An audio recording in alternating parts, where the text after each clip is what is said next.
ବାହାର କେଉଁ କାମ ଆମର ସକାଳ ହେଲେ ଆଗ ରୋଷେଇ ଦେଖିପାରୁଥିବେ। ସକାଳୁ ଆଗ ଖେଚଡ଼ି ଆମର ଷ୍ଟାର୍ଟ ହେଇଗଲା ରୋଷେଇ। ଖେଚଡ଼ିର ସାମଗ୍ରୀ ସକାଳୁ ଆମର ଜୀବନ ବହୁତ ଖରାପ। ସକାଳୁ ଷ୍ଟାର୍ଟ ହେଇଗଲା ରୋଷେଇ। ତ ସବୁ ଏକାଳେ ମୁଗ ଚାଉଳ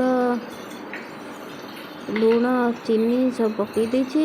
ନଡ଼ିଆ ପକେଇକି ପରିବା ସବୁ ବସେଇ ଦେଇ ତା ଦେହରେ ପାଣି ମାପିକି ହଳଦୀ ପକେଇଦେଲି। ଖିଚୁଡ଼ି କରିଦେଲି। ଭାରି କଷ୍ଟ ସକାଳ। ତାପରେ ଏପଟେ ବସେଇଦେଲି ଆଳୁ ସିଝା ଅଟା ଚକଟା।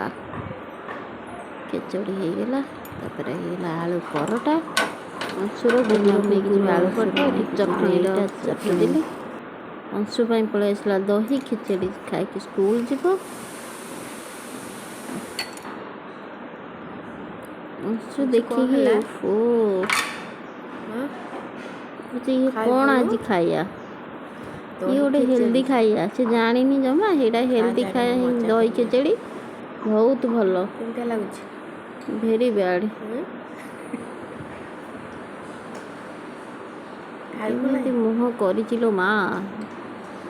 ଯଦି ଖାଲି ଦହି ଖାଇବ। ଖାଲି ଦହି ଖାଇକି ଯିବୁ? ମୋ ପୁଅ ଏତେ ଇଏ କରୁଛି, ମୁଁ ଏତେ ପରିଶ୍ରମ କରି ଖେଚଡ଼ି ଦହି ଖେଚଡ଼ି ବନେଇଲି, ମୋ ପୁଅ ଭଲ ଲାଗୁନି। ବ୍ୟାଡ୍ ନା ଖୁଆଇ ଦେଲେ ସବୁ ଯାକ ଠୁସି ଦେବ। ଏ ଟିକେ ମୋବାଇଲଟା ଦରକାର ହେଉଛି ତାକୁ।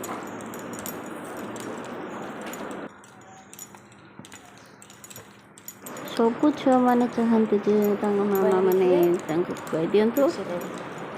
ମୋ ପୁଅ କିନ୍ତୁ କହିବେନି ମୋତେ ଖୁଆଇ ଦିଅ ବୋଲି। କାହିଁକି ନା ଭାରି ଡର।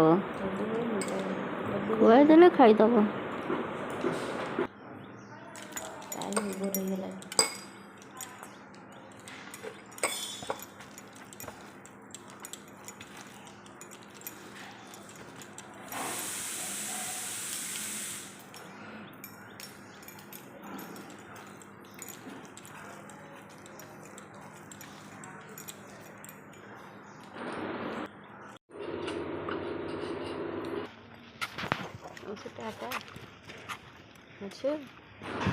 ସ୍କୁଲ ଚାଲିଲା।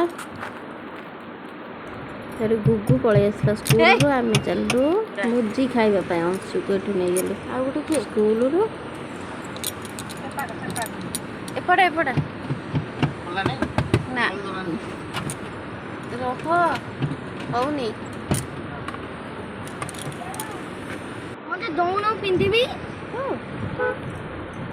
ତମେ ଦିଟା କୁଆଡ଼େ ଯିବ? କୁଆଡ଼େ ଆଇଛ? ତୁ କୁଆଡ଼େ ଯିବୁ? ଆର ଶରାରତ ଦୋକାନ। ବଡ଼ ବସିଛି ଏବେ। ଏଠି ଦେଖିଲା ବେଳକୁ ମା ପୁରା ଦେହ ବହୁତ ଅସୁସ୍ଥ। ତାପରେ ଏମାନେ ଆମକୁ ଛାଡ଼ିବାକୁ ବଜାର ଯାକେ।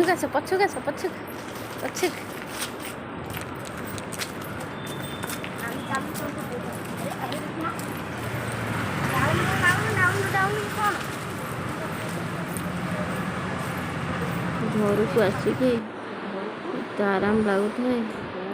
ଶାନ୍ତି। ଘରର ଶାନ୍ତି କୋଉଠି ନାହିଁ।